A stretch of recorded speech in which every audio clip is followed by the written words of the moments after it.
So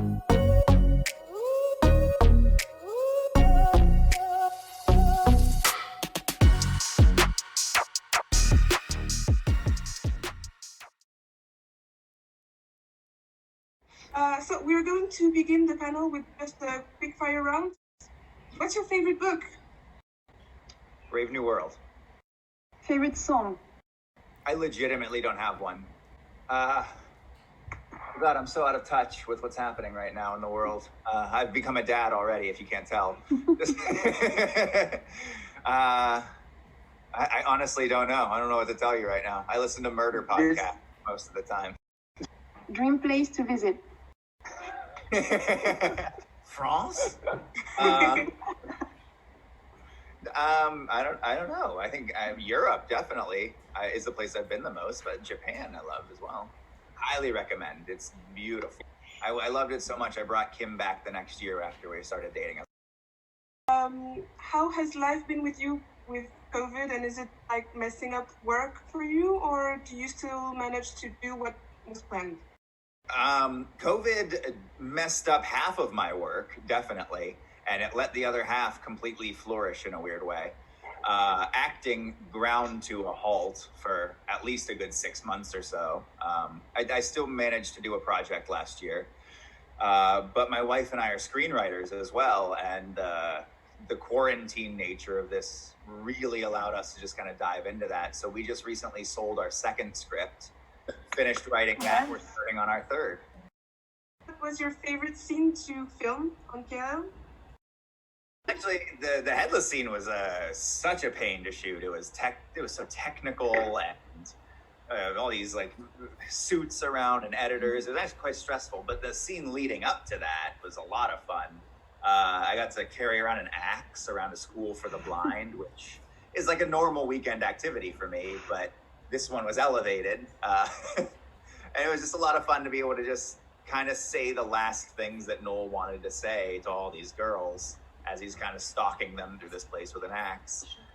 I actually wrote my own monologue.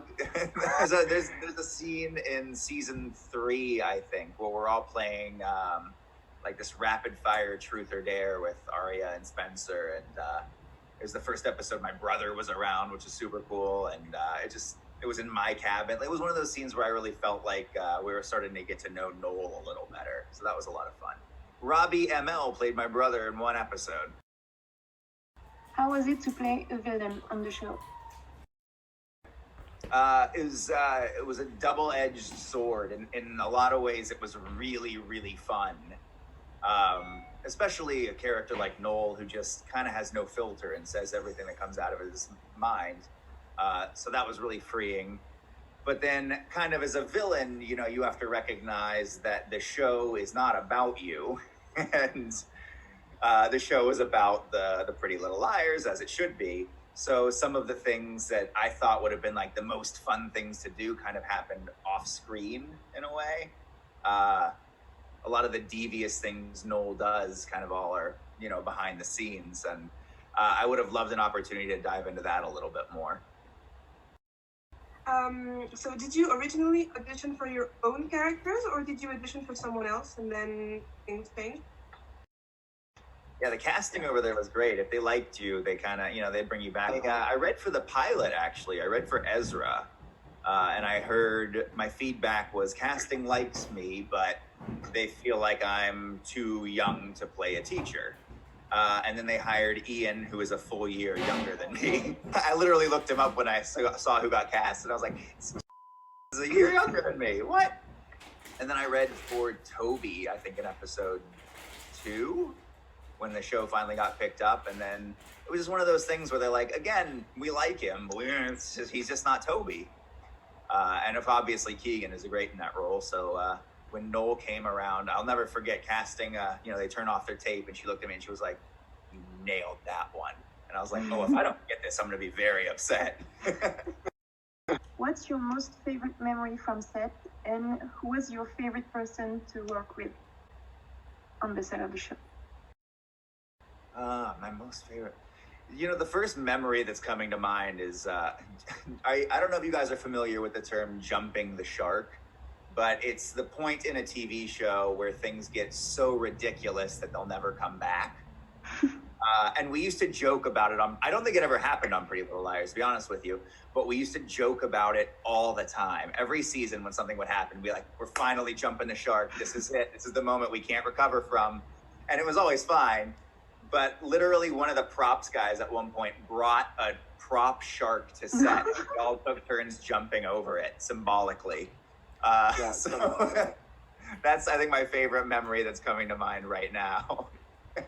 I would say probably Lucy. I think Nolan Aria had a bit of a weird relationship over the seasons, but I always really liked working with her. She was a very giving actress, and I think she brought a lot to the table, so I adored her. Can you tell us more about the shooting of the beheading scene? Like, how was it done?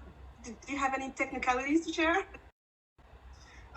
Sure I do. So, forgive me if you've heard this story before, but I figured that they were going to make a fake head for me because my head rolls down the stairs, and I was like, oh great, they're going to make a fake head.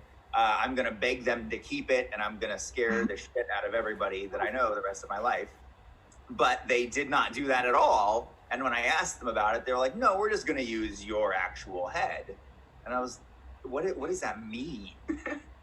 So finally, when it came time to film the scene, they made a fake staircase that matched the staircase of that house. And we took time. Literally, I would lay my head on the step and I would bounce it, and then I would bounce it to another step, and then you just go down that way. And then it was like literally 40 people all in suits, all these editors and special effects people standing around like, could you bounce a little higher? Okay, could you maybe roll a little bit when your head hits the floor? Yeah, that's good. Okay, this time we want you to hit the other side of your head. And you're just like, what am I doing right now?